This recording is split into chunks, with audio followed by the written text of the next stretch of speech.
네. 미래통합당 출범에 대해서 우리 공화당의 조원진 대표가 이렇게 평했습니다. 자유우파 국민 중에 미래통합당 지지자가 얼마나 되겠냐. 많은 우파 국민은 환영하지 않고 있다. 이렇게 평했는데요. 자, 이런 가운데 어제 뉴스가 하나 나왔습니다. 박근혜 전 대통령의 대리인인 유영하 변호사가 미래통합당 출범 날 그 당에 탈당계를 제출을 했다. 이런 소식이 전해졌습니다. 이게 어떤 의미를 갖고 있는 건지도 궁금한데요. 우리 공화당의 조원진 대표 전화로 연결해서 입장 들어보겠습니다. 자, 대표님 나와 계시죠? 네, 안녕하십니까. 네, 반갑습니다. 안녕하세요. 네, 안녕하세요, 대표님. 일단 유영하 변호사 이야기부터 좀 여쭤봤으면 좋겠는데요. 혹시 네네. 통화 연락 취해 보셨습니까? 요즘은 대통령의 어떤 메시지 문제가 있어서 네. 상당히 신중하게 얘기들을 하고 있는데 네. 유영하 변호사가 아마 탈당했다는 것은 지금 미래통합당에 대한 유승민과의 통합에 대한 반대 의사다 이렇게 볼 수가 있습니다. 그렇게 해석을 하시는 거예요? 네네.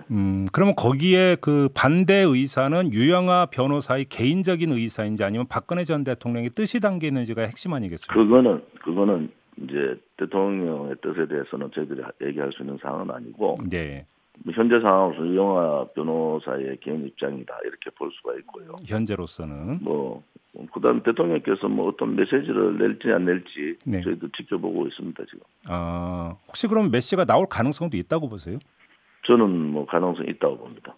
어떤 측면에서 이 메시가 나올 가능성이 있다고 보시는지도 궁금하고 나온다면 어떤 메시지일지도 궁금한데요. 체제 역사 싸움 이런 부분에 대한 메시지가 안 나오겠는가 그런 입장을 저희들은 견지를 하고 있고요. 네. 아무튼 그분에 대한 메시지에 대해서 이렇다 저렇다 얘기하는 것 자체가 A에 안 맞는 것 같아요. 일단 기다려야 된다 이런 말씀이시네요. 네네. 그러면 예. 그럼 혹시 유영하 변호사 같은 경우는 개인적인 차원이라도 이 탈당 이후에 어떤 정치적 행보를 할 가능성이 있다고 보세요? 그거는 유영하 변호사한테 직접 물어보셔야죠. 유 변호사 얘기를 제가 이렇게 얘기하는 거는 예. 또 맞지 않는 것 같아요. 예, 근데 정치적 행보라고 하는 게 출마 꼭 이런 것만이 아니라 예를 들어서 우리 공화당 입당이라든지 이런 가능성도 열려 있다고 보시는지 여러 가지로 가능성은 본인의 선택에 달려 있는 거 아니겠습니까? 알겠습니다. 네. 자, 미래통합당 얘기로 좀 넘어가겠습니다. 이 미래통합당 인정하기 힘들다 이런 입장이신가요?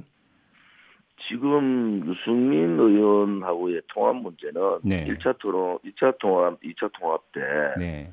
아시다시피 많은 자유우파 유튜브들이 몇백만이 다 돌았었어요. 통합 안 된다. 네. 그런데 이렇게 이제 자유한국당이 유승민 의원하고의 통합을 추진하는 것에 대한 자유우파 국민들의 그 분노가 네. 대단히 강합니다. 왜 유승민하고 해야 되는가? 예. 가만히 있으면 유승민 의원 어차피 정계 은퇴할 테고 나머지 사람들은 그냥 개별로 다 들어올 텐데 선거 때만 되면은 자유한국당은 중도를 넘어서 왜 좌측으로 계속 가느냐 이런 게 대한 자유파 국민들의 그 생각이 좀 다르다. 네. 이런 입장을 갖고 있죠. 예, 지금 그 대표님 말씀에 다 녹아 있는 것 같은데 그러면 그러니까 자유한국당이 유승민 의원의 새로운 보수당과의 통합을 추진했던 것은 왼쪽으로 가면서 중도 쪽으로 외연을 확장하기 위함이다. 지금 이렇게 해석하고 계시는 거죠? 대표님. 선거 때마다 매번 중도 외연 확장을 얘기하는데 네. 탄핵이라는 것은 헌정이 중단된 사태 아닙니까? 예. 자유파 국민들은 탄핵에 대단히 문제가 있다고 보는 국민들이 대부분인데 네. 중도를 얘기하면서 좌측 인사들 이런 쪽으로 자꾸 가면은 바깥에 있는 자유우파 국민들이 미래통합당을 지지하기 힘든 거 아니냐. 네. 실질적인 정체성이나 가치에 대한 의구심을 이제 가지기 시작한 거예요. 예. 제가 만나는 많은 분들도 그런 입장에서는 우리 공화당도 지금 젊은 층이나 지식인들이 인재 영입을 통해서 많이 들어오고 있지 않습니까? 예. 그 이유는 자유한국당의 행태에 대해서 대단히 불만을 가진 국민이 많다 이렇게 보는 거죠. 그럼 대표님 말씀을 좀 해석을 하면 미래통합당이 예를 들어서 좌클릭을 좀 해가지고 중도 쪽을 좀 더 끌어당긴다 하더라도 이른바 자유우파 국민들이 떨어져 나가기 때문에 궁극적으로 도움이 안 된다 이런 말씀이시네요. 지금 대구, 경북이나 영남의 분위기는 네. 유승민, 김무성하고 같이 갈 수 없다 하는 분위기가 분명히 있고요. 네. 그게 대단 확산되고 있다는 거 아닙니까? 예. 그럼 이 입장에서는 그럼 이 점은 어떻게 지켜보고 계세요? 지금 그 출범을 했는데 유승민 의원은 모습을 드러내지를 않고 있습니다. 이건 어떻게 읽고 계세요?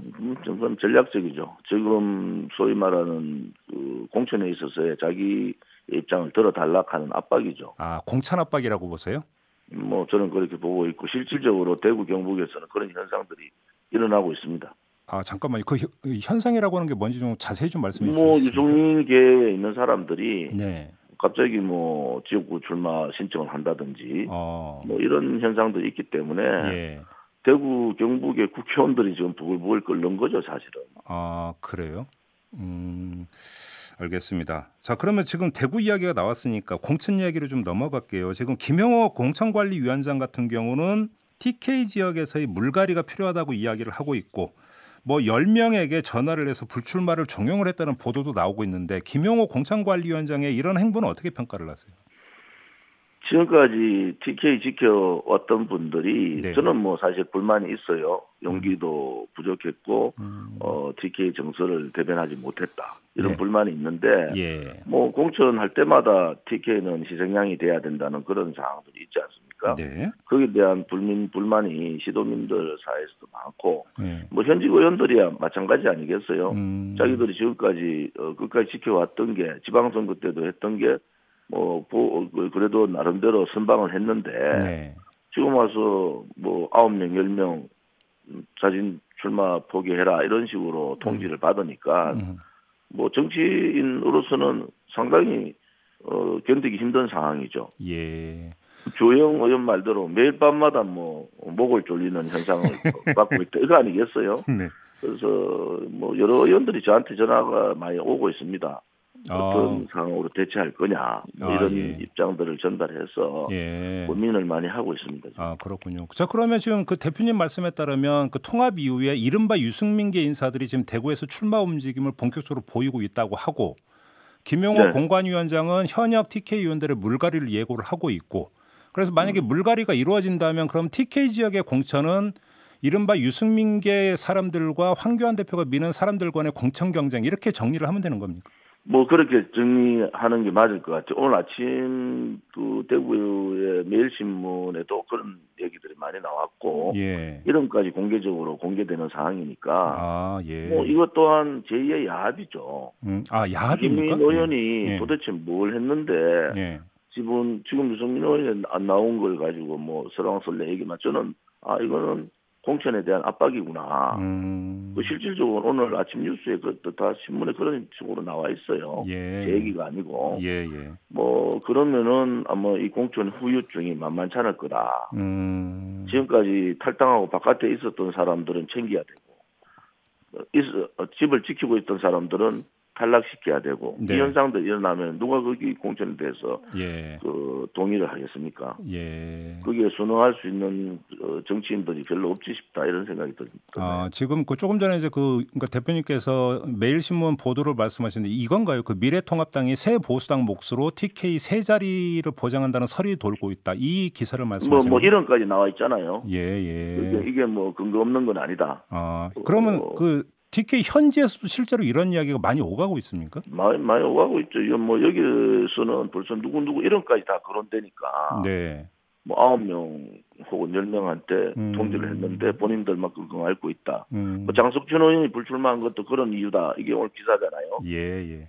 그래서 그런 분들이 과연 밖에 당을 탈당해서 있던 그런 분들의 입장을 네. 그것도 그 사람들 전혀 다른 길을 가다가 갑자기 선거 나누고 뭐 자리 내놔라 이런 식이 되니까 네네. 뭐 의원들도 의원이지만은 실질적으로 시도민들이 대구 경북의 시도민들이 용서가 되겠습니까? 알겠습니다. 지금 그 대표님 지역구도 대구 달서잖아요.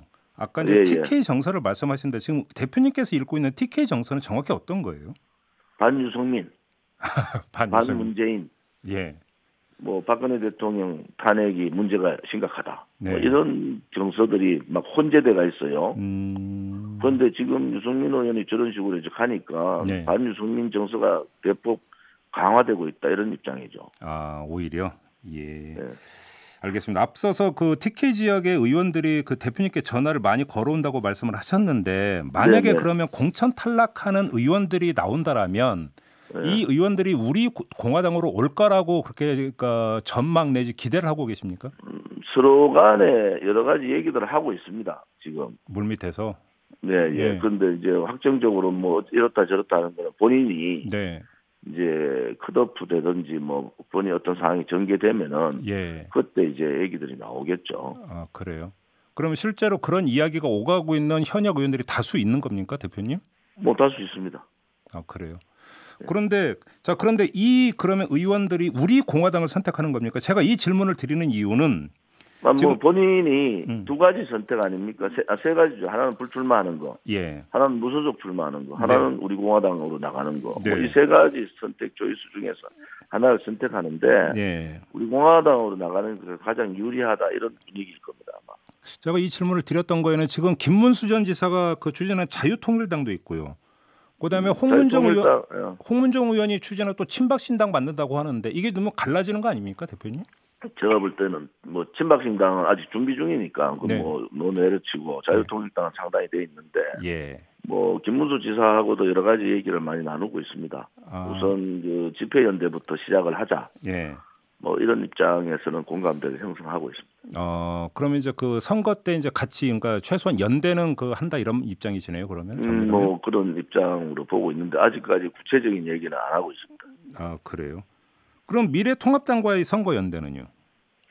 미래통합당 문제는 예. 미래통합당이 어떤 스탠스를 가져가느냐가 달려 있어요. 우리가 이제 유승민 의원하고의 통합은 안 된다고 수차례 경고를 했고 네. 여기 역풍이 있을 수밖에 없다라고 얘기했는데 네. 진행을 했지 않습니까? 예. 실질적으로 가만히 있으면 유승민 의원은 뭐 나머지 7사람은 개별 입당하고 뭐 유승민 의원은 그런 상태로 불출마를 하던 정기 은퇴를 하는 상황이 됐는데 네. 아무튼 이슈 선전 문제나 뭐 여러 가지 때문에 황 대표 쪽에서 그런 상황으로 갔는데 대단히 잘못된 선택을 했다. 네. 이것은 아마 대단히 역풍을 맞을 수밖에 없지 않느냐 예. 이런 입장을 갖고 있고요. 예. 종로구도 마찬가지입니다. 실질적으로 황 대표가 뭐 종로구 출마하기 이전에 벌써 우리는 문재인 정권의 파면 공무원 1호 네. 한민호 국장이 이낙연 문재인 이 상황에서 문재인 정권 상황에서 파면된 공무원 아닙니까? 예. 본인은 뚜렷하게 거기 출마하겠다고 의지를 밝혔고 뭐 그 상황에서 황교안 대표가 종로 출마 선언을 했어요. 네. 당 지도부에서 이 문제에 대해서 대단히 심각하게 고민을 하고 있다. 본인의 의지가 워낙 강하다. 예. 그런 입장입니다. 지금 그 대표님께서 하신 말씀 가운데 하나가 탄핵 5적이 정계 은퇴를 한다면 선거 연대를 하겠다. 이 이야기는 거꾸로 얘기하면 탄핵 5적은 무조건 정리가 돼야 된다 이 말씀이신데. 뭐 제가 볼 때는 정리가 될 걸로 보고 있어요. 잠깐만요. 그러면 탄핵 5적 가운데 한 분이 홍준표 전 대표 아닙니까? 뭐 그분은 뭐 버티면은 네. 제가 볼 때 그 지금 미래통합당인가요? 예. 여기서 좀 더 강한 입장을 표명을 해야 되는데. 예. 홍준표 전 대표한테 끌려가는 것 같아요. 예. 뭐 아무튼 그래 되면은 뭐 저희들 나름대로는 선거에서 심판할 수밖에 없다. 뭐 홍준표 대표 지역에 우리 강력한 후보를 낼 수밖에 없지 않냐. 야. 권선동 의원도 마찬가지고요. 예. 그러면 우리 공화당에서 그러면 대항마를 내는 겁니까? 그 지역구에? 뭐 그쪽에 맞서올 수 있는 사람을 내는 거죠. 그렇게 해서라도 낙선을 시키겠다 이런 말씀이시네요. 그러면 뭐 그거는 선거법 문제에서 그 얘기는 하지 못하고 아무튼 예. 아무튼 네. 심판받게 하겠다는 입장입니다. 알겠습니다. 지금까지 쭉 지켜봤던 황교안 리더십은 어떻게 평가하세요, 대표님? 야당 지도자로서의 덕목에서 몇 가지 빠진 게 있어요. 예. 야당 지도자는 자기 희생을 통한 국민 감동이 있어야 됩니다. 네. 그 부분에 있어서 좀 되돌아 볼 필요가 있다. 본인이 큰 꿈을 꾸고 있다면은 네. 정도의 정치를 하는 것이 맞다 이래 보는 거예요. 예.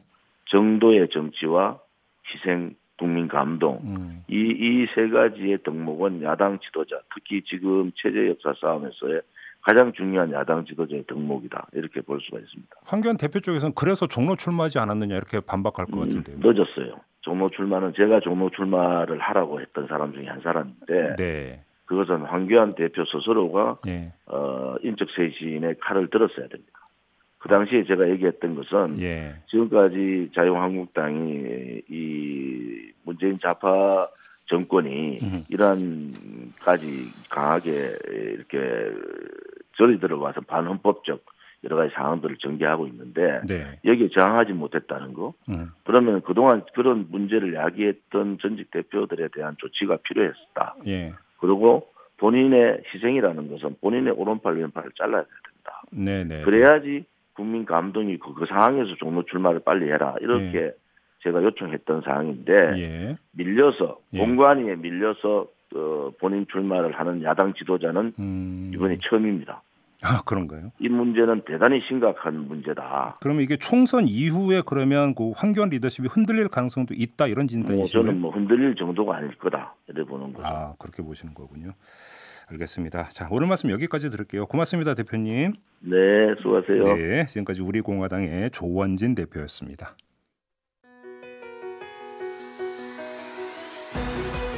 이슈의 핵심을 꿰뚫는 예리한 시선, 믿고 듣는 진품 시사, 김종배 시선 집중.